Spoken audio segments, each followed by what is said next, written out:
What is my desire in the world? What is my expression in the world is where that's ultimately going to take you. Am I allowing love to live, or am I squelching it out? Am I allowing the universe to pour in, generating a me and expressing in my authenticity as a loving presence on this earth? Not a doormat, but a loving, wise, integrated, grounded presence that has fire and has the ability to pierce the veil. It's really in relationship that we discover how we're doing at implementing and infusing our wisdom and our care, our presence. Or are we jumping into that defensive, protective pattern that we've known for so long? And so relationship holds a key like no other. In this episode, we're going to explore the energetic dynamics of relationships and how they impact your vibrational state, and how to recognize and release energy patterns that are no longer serving you. All right? We're also going to explore practical tools to maintain your alignment while staying connected to others at the same time. So let's dive in. So, what we understand is that relationship is an exchange of energy between two fields. We're all part of a unified field. Like if you hung up a big bed sheet, all right, if you just hung it up on its side and it's hanging here, and you pinched part of it, just pinched it a little, and you came over here and pinched another part of it, that's two people. We're just a pinching in this sheet of reality. Truly, that's what's going on. So, you're a pinch. You're my favorite pinch, all right? So this pinch is interacting with this one. This ripple that happens over here influences over here. And the closer these relationships are to your regular daily life, the more they start to infuse how the ripple moves through your world. And so if someone in your life is carrying a tremendous heavy energy, it's eventually going to affect what ripples your way in exchange. So it becomes very important that you're not just depending on the energy across the field this way, but that you're actually tapping in to the whole field all the time, so that you can hold the space for those that you love and care about to carry the energies that they are carrying. And hopefully you expand in your pinching and you pulsate with the universal truth of pulsation as it's coming into manifestation and generating life experience here, that you are able to provide some movement into others' field. And the only way that works is if you're doing it unconditionally, by the way. You can't try to fix everybody in your relationships, in your life. It doesn't work that way. So have you noticed? Right? So we're here to go about this in a different way. We're here to understand that there's an exchange between two fields, but my responsibility is to bring the whole field into what I offer into my relationships. That I'm not looking to that relationship to make my ripple and my pinching feel better.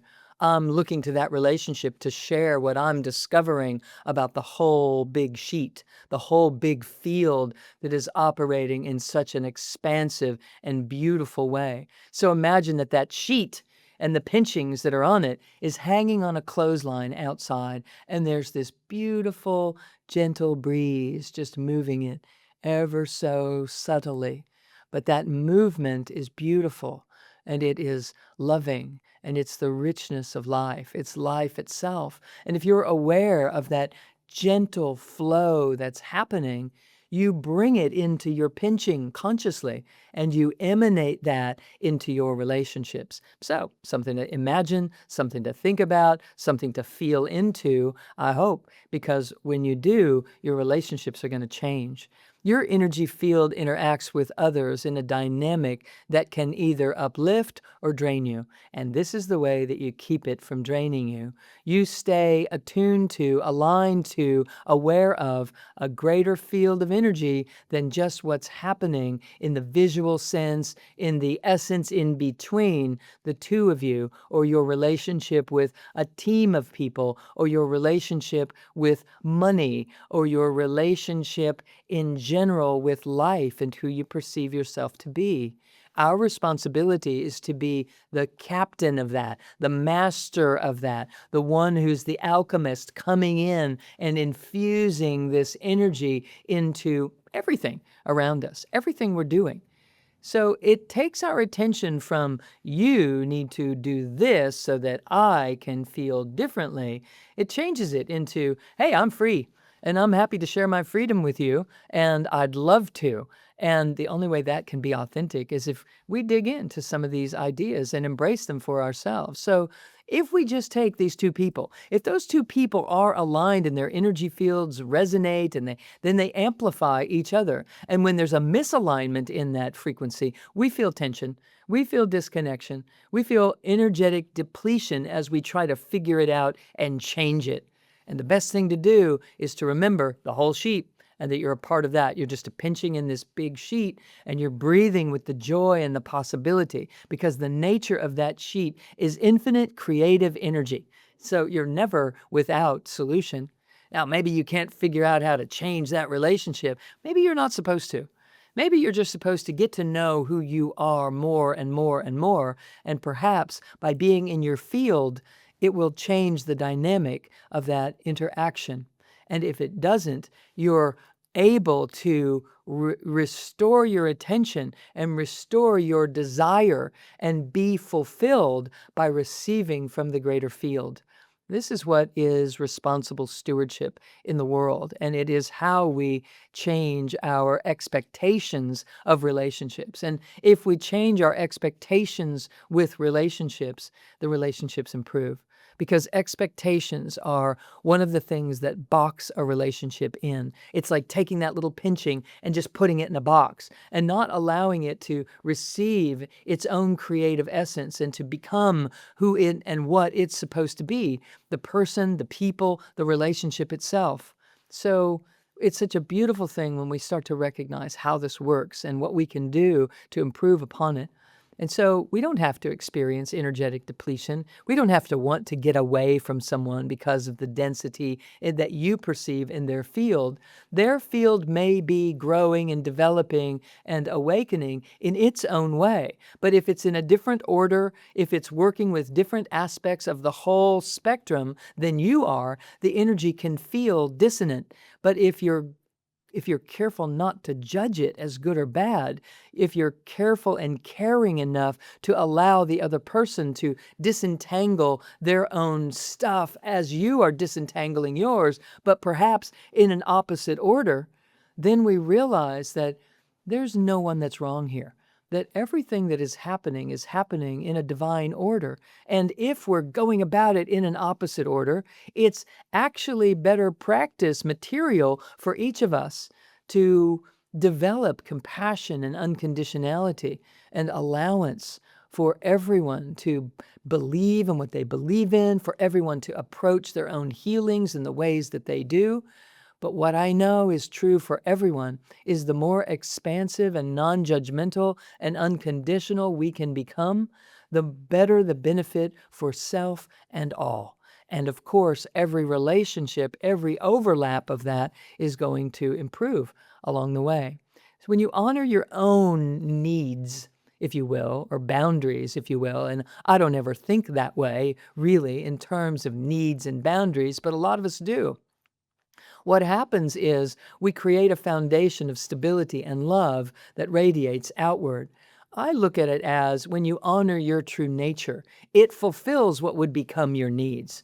It fulfills and dissolves what are perceived as needed boundaries because we're anchored and we're grounded and we're sure and we're clear and we're open and we're flexible because we know who we are. And so it isn't a matter of, look, I need to put up this and say, you don't get to cross this path. It doesn't get to go that way. If I truly ultimately know that, if I know that I'm the sheet and the pinching and the whole thing is rolling here in my favor, but in the areas of my life that I don't know that yet, or if it's quite a few areas in your life that you're not quite, figuring that out just yet, that's okay. Then develop an anchoring in your belly. You learn about the anchor points that I teach about. Breathe in the central channel that starts to organize the energy inside this little pinching, and you start to feel a robust presence and strength and clarity. And so it will develop a groundedness that will become one who doesn't need borders and boundaries, one instead who is interested in sharing, but doesn't give up self in the process of sharing, is actually filling their own cup until the cup runneth over, and what they're sharing is the overflow. That's where it's tremendously important. That self first isn't about, you know, creating a barrier that you can't cross, that no one can cross. Here's what I need for me. When we think that way, we take our attention off the bigger picture. And when we take our attention off the bigger picture, we suffer. Okay, so grounding and integrating and filling this vessel that you are, letting this light pour into you constantly and let it cultivate this love inside and let that spill over the top. And as a byproduct of that, your relationships are going to change because you're not going to overgive or overtry. You're not going to resent that someone else isn't overgiving and overtrying like you are to make this good and right. You're realizing that, things are going to be what they're supposed to be. And you're just letting them be what they're supposed to be because you trust and know that the divine is unfolding always, always, always unfolding. And so we loosen that bind in our heart and our solar plexus that keeps us so locked in and plugged into how it's supposed to be. And we open and allow things to grow and things to develop, things to mature in new ways. And when we're plugged into the greater sheet of things, when we're plugged into that bigger picture, we have the spaciousness to allow that for others. So I want you to ask yourself, how do I feel about the relationship that's happening in here? This relationship between the mind and the soulful self. People will say, what's my relationship with myself? But I don't like to talk about it that way because it depicts that there's two of me. There's me and myself. And that's the relationship that needs to bond, that needs to heal. Those two need to become one. So what's my relationship with the universe is maybe a better question. And then there's an even better question because you and the universe are actually one as well. Now, what is my desire in the world? What is my expression in the world is where that's ultimately going to take you. But what we want to do, first things first, is say, is there love inside here? Am I allowing love to live or am I squelching it out? Am I allowing the universe to pour in, generating a me and expressing in my authenticity as a loving presence on this earth? Not a doormat, but a loving, wise, integrated, grounded presence that has fire and has the ability to pierce the veils and not take, the crazy ideas that come that are controlling or demanding, and not take that as the law of the land, but to let me hear what you're really saying and let me investigate this. Let me take a look at this and figure out how it's going to work inside of this system that I'm working with. I'm going to allow that to flow in my life. And so that is the equivalent of saying, what's my relationship with myself? Am I loving? Am I caring? Am I compassionate? Do I care what I offer to others? Do I think that I matter? Those kinds of questions are great places to start. Great places to start. And ultimately, there's a deeper version of you that I'd love for you to learn to sit down inside of. And that one is the knowing that all is well and that I am that. And that I don't need to try to become a better person. I just need to be my true self because my true self is a good person. I don't need to try to earn my worth or convince someone that I'm okay or that I'm a caring person or good in some way. That if I will drop inside myself, I will have the experience of being that. And I realize that proving it is kind of not the name of the game. It's not about that. I'm not going to waste my days and my years and my life doing that. It's exhausting and depleting. Speaking of improper relationship with the world. So the energy that you cultivate within is the energy that you bring to every relationship, period. By prioritizing your connection to, an identity to and as the soulful self, you're prioritizing to recognize yourself as the soulful self. You don't have a soul. You are one. Okay, so I could like stop the train and say, "You don't have a soul," but I only mean it by saying it's because you are one. You have a mind. You're not the mind that has a soul. You're the soul that has a mind, and the mind is a part of the soulful expression here in this dimension. It's a big flip, but that flip is everything that you need to generate a different perception of relationship. You create a ripple of effect and healing and alignment in all the areas of your life when you start to live this way. Everything changes. So it's a matter of just sort of turning yourself inside out. And here's the deal: you get to be you. And the more often you are you, the real you, the more you're going to see and hear and feel how you're doing at being the authentic, loving presence that you truly are. So here's what we know: the foundation of you is loving presence. And so if you're not feeling loving presence, you're not being the true self. You're being the false self that's angry or hurt or upset or afraid or controlling or blah, da, da, da, da. So yes, that controlling personality self needs to learn to love itself, its true self, which is the soulful self. So basically what you're saying is that outer perimeter version of me needs to drop inside and just be the authentic truth. Speak it. No, thank you. I don't really want to do that. No, thank you. Yes, please. I will have more. And be honest and be vulnerable and be transparent and be free. Because when we do that, we start to develop circuitry for sustaining this true, authentic, soulful presence on the planet. And if it doesn't work out with the folks that are around you in your immediate relationships, there are billions of relationships waiting to meet you in that space. The whole rest of the sheet, okay? So have that, have it, and allow it. Doesn't mean you have to crash your immediate relationships that you're in. It means just don't limit your life experience to what's able to transpire there. But here's the deal: always remain open to that relationship updating. Always remain open. Even if you're finding your relationship with the universe, or you're finding new people are coming into your life, or you're exchanging in new ways, or maybe you're just dropping into a deep, deep relationship with self, always know that as that's happening, what you're doing is improving the ripple in your own pinching. You're improving it by animating and enlivening more and more of that. And so your immediate family, dynamic relationships, friendships, work relationships, etc., they're going to update because you're changing. So always look in, lean in, and allow the door to remain open for those relationships to heal. You don't have to crash them and, leave town to go find a better way. It never works that way. So, so these relationships are always going to improve and shift. They don't have to keep you drained.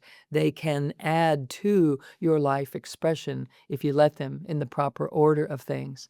Healthy and aligned relationships amplify your energy and help you stay connected as the higher self as you walk out into life and exchanging in these ways. These relationships create a sense of safety and trust and mutual growth with other people as you move forward, always knowing that the whole sheet has got your back. The whole thing is rippling this energy wave through your life. This whole continuum is pouring through your life constantly. So ask yourself, are your relationships amplifying and anchoring your energy or depleting it?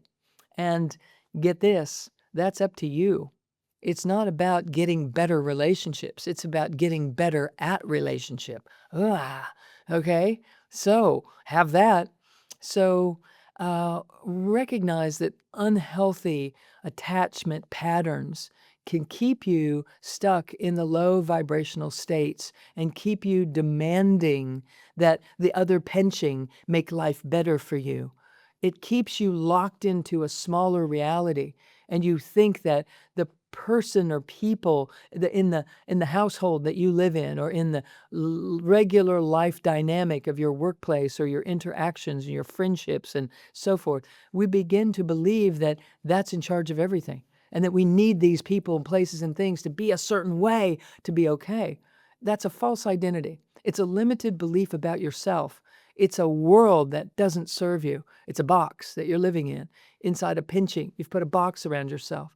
So to dissolve that requires greater love. It requires dropping and allowing more love to drop into your life experience, allowing that ripple to come from a bigger territory than just this one thing that you're focused on. When we recognize that these patterns are a first step in releasing them, we start to open and open and open. When we realize that our attachments and our expectations are keeping us in this box, it's a first step to dissolving that and releasing that and allowing ourselves to realize, oh my gosh, I have been putting so much on you to have this go a certain way.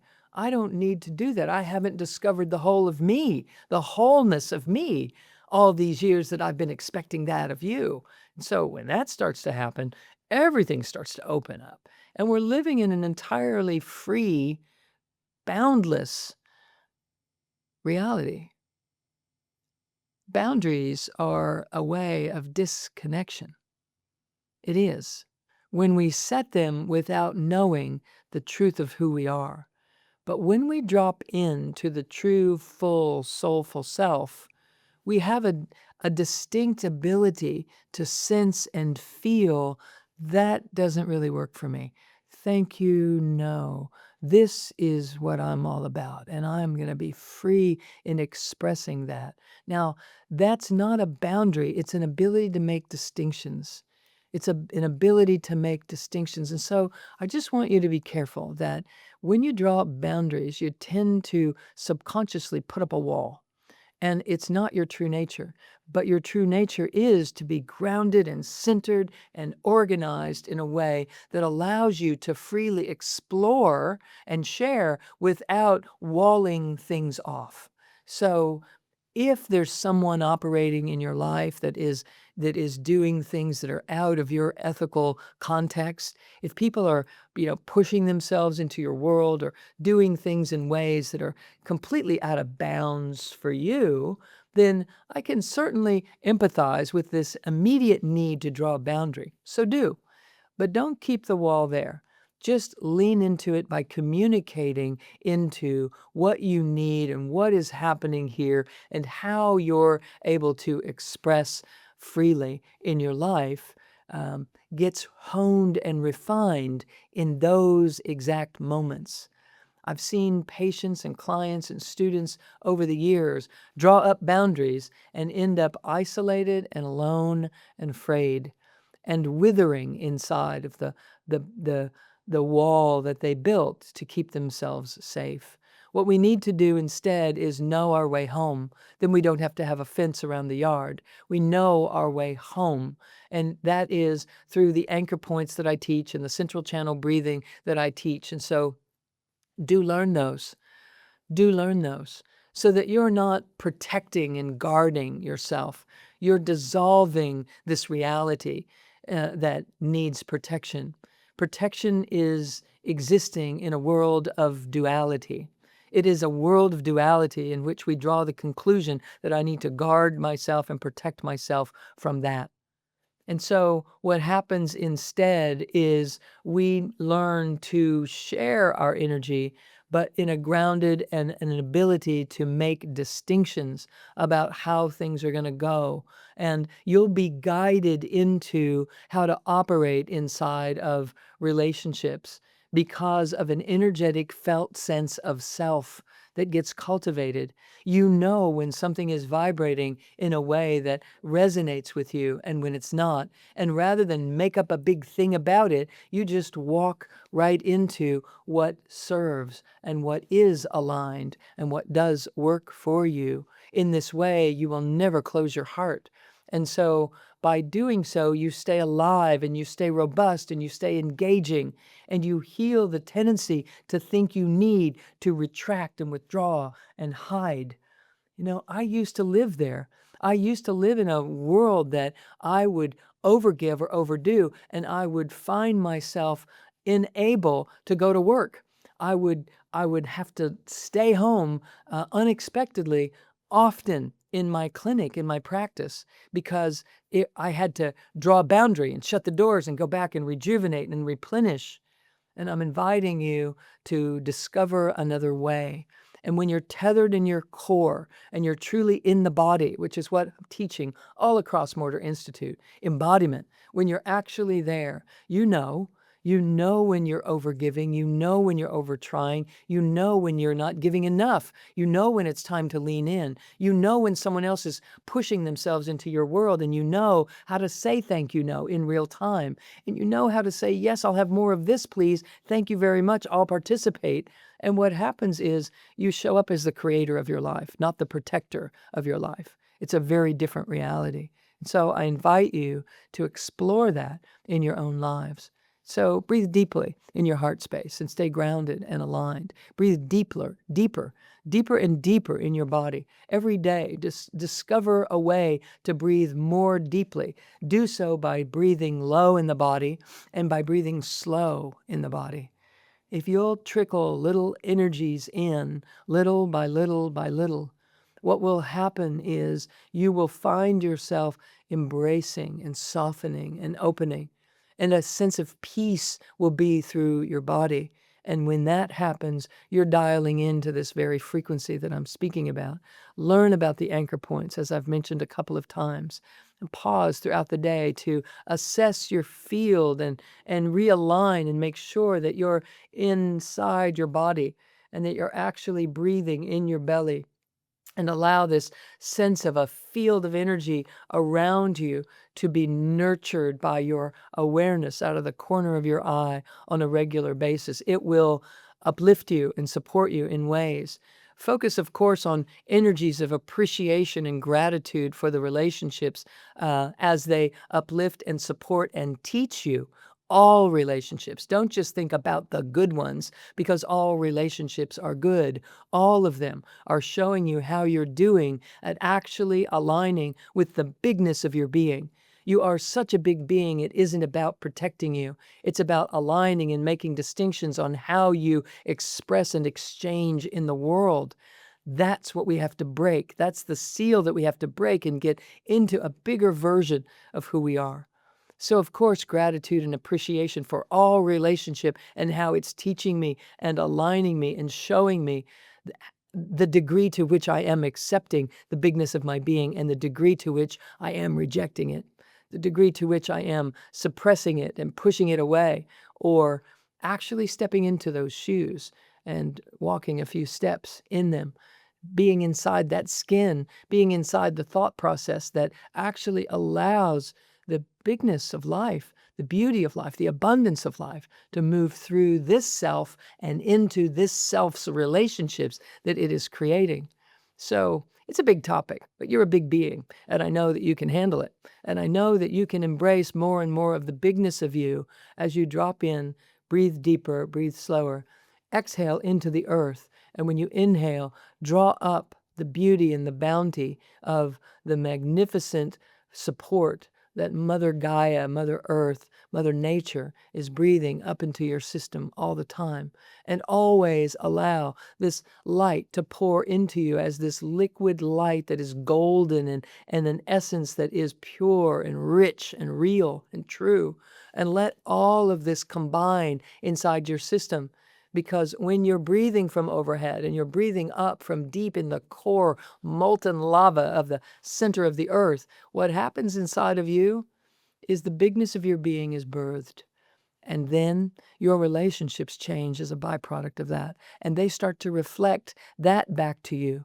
They start to reflect the bigness of being back to you. They hold you high when you're having a wobbly day, and you ripple that unwavering, unwobbling essence into them as well in all of the moments that you can on a conscious level. When you do this enough, it starts to happen in a non-conscious level, constantly, never not unfolding in your life.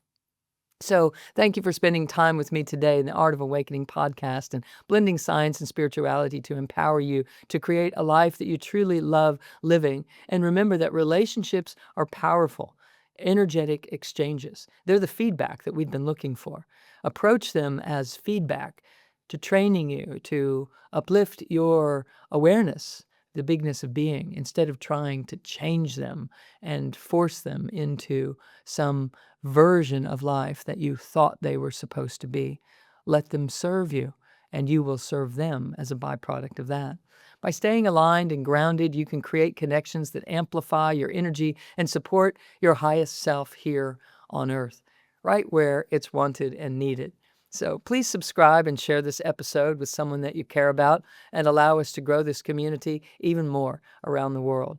We are here for you. So until next time, I'm Dr. Sue Morter. Thank you and blessings to you. Bye-bye for now.